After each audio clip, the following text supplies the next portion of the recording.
Harare, a city once buzzing with potential, is now a prime example of how deep-rooted corruption can cripple a city's progress.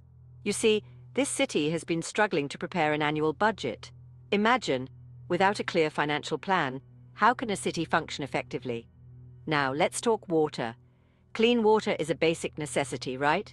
In Harare, it's a luxury for many.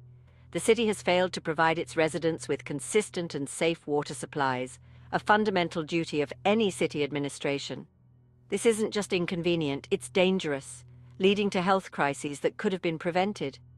But why is this happening? Well, at the core of these issues lies corruption. Officials are often caught prioritizing their pockets over the needs of the people.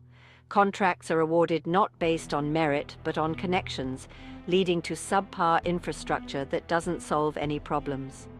This corruption isn't just about money, it's about trust. When citizens can't trust their leaders, the whole framework of society starts to crumble.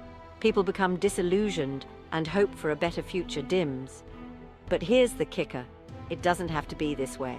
With enough awareness and pressure from both local and international communities, change is possible. It starts with accountability, transparency, and the will to turn things around. So what do you think? Can Harare overcome these challenges? Or is it doomed to remain in this cycle of mismanagement and corruption? Let's discuss in the comments below. And if this video opened your eyes to the situation in Harare, don't forget to like, share, and subscribe for more insights into pressing global issues. Until next time, stay informed and stay engaged.